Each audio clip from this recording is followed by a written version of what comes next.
Self induction किसी भी circuit की प्रॉपर्टी है अपोज करना, अपने अंदर फ्लो करने वाली करंट का अपोज करना, चाहे वो सर्किट कॉइल हो, लूप हो या कुछ और हो।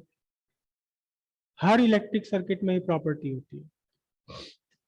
हर इलेक्ट्रिक सर्किट में ये प्रॉपर्टी होती है कि वो अपने अंदर फ्लो करने वाली करंट के चेंज को अपोज करता है। करंट को अपोज नहीं करता, करंट को अपोज करता है रेजिस्टेंस।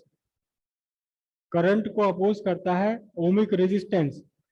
लेकिन coefficient self induction, property of self induction oppose करती है करंट के चेंज को। अगर करंट इंक्रीज हो रही है सर्किट में तो करंट के इंक्रीज होने का अपोज करता है। इंक्रीज होने का अपोज करने का मतलब ये नहीं है कि वो डिक्रीज कर देगा। डिक्रीज कर पाए ना कर पाए, कितना अपोज कर पाए, डिपेंड करता है कंडीशंस पर। अपोज करता है, उस अपोज का इफेक्ट डिपेंड करता है सर्किट पर, सर्किट के बिहेवियर पर, नेचर पर और बहुत सारे फैक्टर्स पर, लेकिन अपोज करता है। फ्रिक्शन है, अपोज करता है मोशन का, लेकिन इसका मतलब ये थोड़ी ना कि फ्रिक्शन मोशन कभी होने ही नहीं देगा। अपोज करता है। किस तरह से अपोज करता है, कितना अपोज करेगा, ये फिजिकल प्रॉपर्टीज पर डिपेंड है, सरफेस इन कांटेक्ट पर। तो ऐसे ही सेल्फ इंडक्शन प्रॉपर्टी है कि सेल्फ इंडक्शन के कारण कोई भी सर्किट खुद अपने अंदर फ्लो होने वाली करंट में चेंज का अपोज करता है। इसी से मिलता जुलता इफेक्ट है म्यूचुअल इंडक्शन। फिर वही बात है, whenever there is change in magnetic flux linked with a circuit or a coil or a loop, an EMF is induced. If the circuit is closed, induced current flow through the circuit.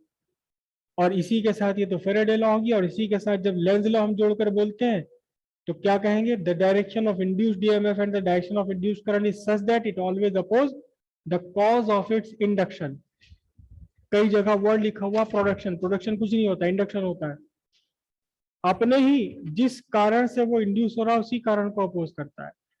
इससे कोई फर्क नहीं पड़ता कि magnetic flux का change किस तरह से हो रहा है। अगर हो रहा है तो ईएमएफ इंड्यूस होगा, करंट इंड्यूस होगी, सर्किट क्लोज है, और फिर ये अपोज करेगा उस कॉज को, जिस जो कॉज है इसके इंडक्शन का, जो खुद इसको बनाने वाला कॉज है, उसी का अपोज करता है, उसी का अपोज करता है।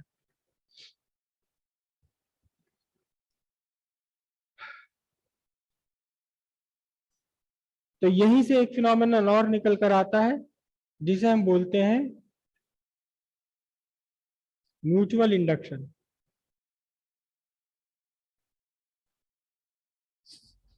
म्यूचुअल इंडक्शन एक ऐसा फिनोमेनन है जिसके बिना दुनिया संभव नहीं है।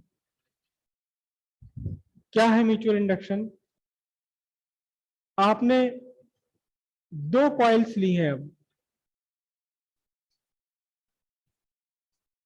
एक कॉइल ये बनाई, इसे मैं लिख रहा हूं कॉइल L1, कैपिटल L तो ना लिखूं, चलो इसे ऐसे लिख देते हैं, दिस इज कॉइल नंबर 1। एक और कॉइल आपने बनाई, एक और कॉइल आपने बनाई जो दोनों एक दूसरे के कोएक्सियल है, दोनों एक दूसरे के अंदर है। ये आपकी है कॉइल 2। कॉइल 1 और कॉइल 2 का क्या स्ट्रक्चर है, ये कि आपने किसी फॉर्मर के ऊपर, किसी फॉर्मर के ऊपर आपने एक कॉइल ये बना ली। ये मेरा फॉर्मर है, मेरा पेन, इसके ऊपर मैंने कॉइल लपेट ली है, ठीक है। इसके बीच में यहाँ एक पेपर लगाया और उसके बाद क्या करा, एक कॉइल और इसके ऊपर लपेट ली। दोनों कॉइल एक दूसरे के कोएक्सियल आ गए। दो कॉइल है, पेपर ना भी लगाओ, कोई और इंसुलेटिंग मटेरियल लगा दो, मत लगाओ, कुछ भी मत लगाओ। ये एक कॉइल और इसी के ऊपर दूसरी कॉइल लपेटी, ये दोनों कैसी हो गई, कोएक्सियल। हालांकि इनके area of cross section different होंगे, लेकिन फिर भी हम ये मान के चलेंगे कि दोनों के क्रॉस सेक्शनल एरिया इक्वल है।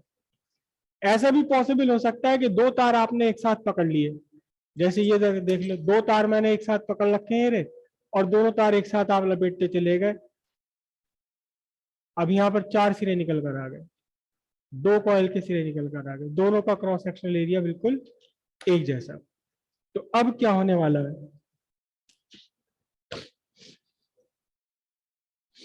यहां से आपने एक कॉइल में source of electric energy, source of electric EMF लगा रखा है, और साथ में लगाया हुआ है करंट रेगुलेट करने के लिए रियोस्टेट। दूसरी कॉइल है, इसमें कोई भी सोर्स ऑफ ईएमएफ नहीं है। इस कॉइल में आपने लगाया हुआ एक रेजिस्टेंस आर।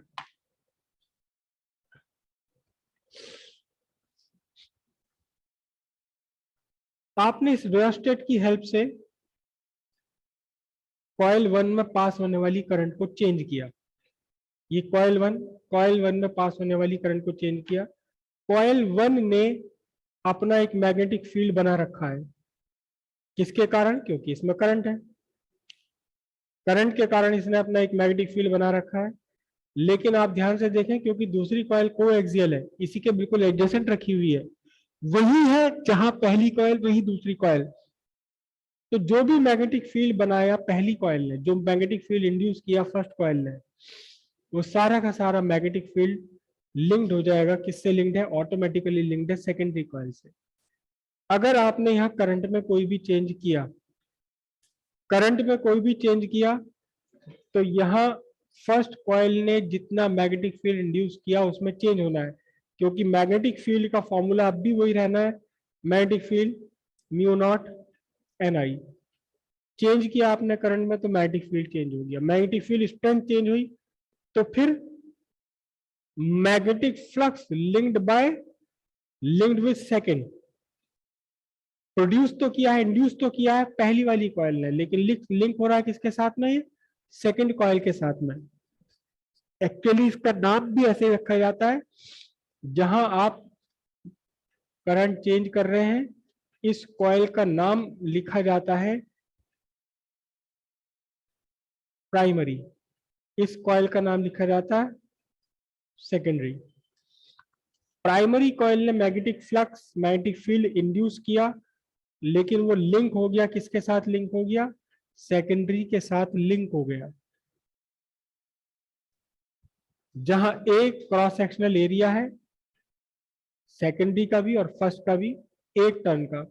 अगर आप ये आई की वैल्यू चेंज करते हैं, यहां से बी की वैल्यू मैं रखूं उठा करके mu naught N I into A, अगर आई की वैल्यू चेंज हो रही तो क्या हो रहा है? मैग्नेटिक फ्लक्स में चेंज आ रहा है। आई की वैल्यू चेंज हो रही तो क्या चेंज हो रहा है? मैग्नेटिक फ्लक्स में चेंज आ रहा है। किसके मैग्नेटिक फ्लक्स में चेंज आ रहा है? Magnetic flux linked with secondary coil, and whenever there is change in magnetic flux an EMF is induced. इसके अक्रॉस, सेकेंडरी के अक्रॉस एक ईएमएफ इंड्यूस हो जाएगा, और क्योंकि आपने सर्किट क्लोज किया हुआ है तो यहाँ क्या होगा? एक करंट इंड्यूस हो जाएगी। ये आपकी मेन करंट है प्राइमरी कॉइल में, जिसे आप किसी सोर्स से भेज रहे हैं और इसे वेरी कर रहे हैं, तब करंट इंड्यूस हो गई सेकेंडरी कॉइल में। और इस करंट की डायरेक्शन, इस ईएमएफ की डायरेक्शन इस तरह से होगी क्या कि ये अपोज करेगी कॉज को। कॉज क्या है यहाँ? प्राइमरी करंट, प्राइमरी कॉइल में करंट का चेंज होना यहाँ कॉज है। प्राइमरी कॉइल में करंट का चेंज होना कॉज है। किसका कॉज है? Magnetic flux, change in magnetic flux linked with secondary coil.